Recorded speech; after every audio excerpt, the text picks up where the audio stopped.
Karibu kwa mara nyingine tena mtazamaji wa The World News katika kipindi hiki cha ulimwengu wa siasa. Mimi ni Adam Hussein.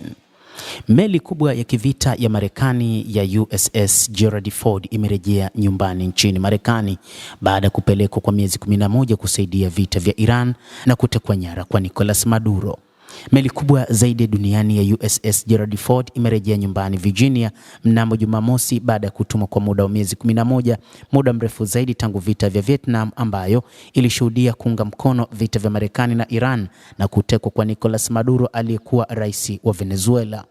Meli ya juu zaidi ya kivita ya Marekani na waharibifu wawili walioandamana nayo ilitia nanga katika kituo cha naval cha Norfolk, huku mabaharia wapatao 5,000 wakisubiri kuona familia zao kwa mara ya kwanza tangu mwezi Juni mwaka uliopita. Kando na shughuli za kivita na kuvuka mabara, mabaharia waliokuwa ndani ya meli hiyo walikabiliwa na moto usiohusiana na vita ambao uliwacha mamia bila mahala pa kulala na kulazimisha ukarabati wa muda mrefu kwenye kisiwa cha Ugiriki cha Crete. Waziri wa Ulinzi Pete Hegseth alikuwepo kwa ajili ya kuwasili kwa meli za kivita ambazo ni pamoja na mabaharia wa USS Bainbridge. Hegseth alipongeza wafanyakazi wa Bainbridge kwa kazi iliyofanywa vema. Haukukamilisha mission tu, mlitengeneza historia, Hegseth alisema wakati akiwa katika meli hiyo. Wakati akiwapokea mabaharia, mlifanya taifa kuwa fahari, Hegseth aliongeza. Aidha, alizungumza na wafanyakazi wa USS Mahan, moja kati ya meli nyingine iliyokuwa imeambatana na Gerald Ford, kwa kutambua utumishi wao wakati wa vita vya Iran. Ford na meli zilizoambatana nazo zilitunukiwa tuzo ya kifahari ya kitengo cha rais na kusifiwa kwa utendaji kazi bora kwa hatua dhidi ya adui aliyedhamiria.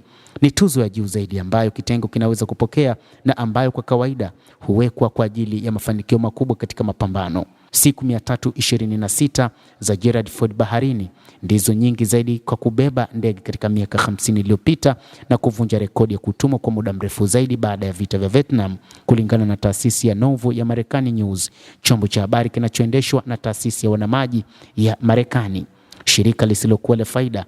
Meli ambayo imepelekwa na kukaa kwa muda mrefu zaidi ni meli ya USS Midway mnamo mwaka 1973 kwa siku 332 na kupelekwa kwa USS Coral Sea mwaka 1965 kwa siku 329.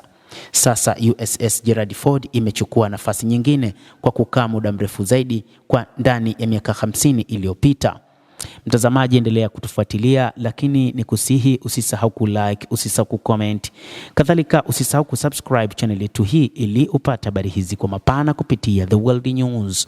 Mimi ni Adam Hussein, endelea kuwa nasi wakati wote, endelea kutufuatilia uyajue mengi yanayojiri katika ulimwengu.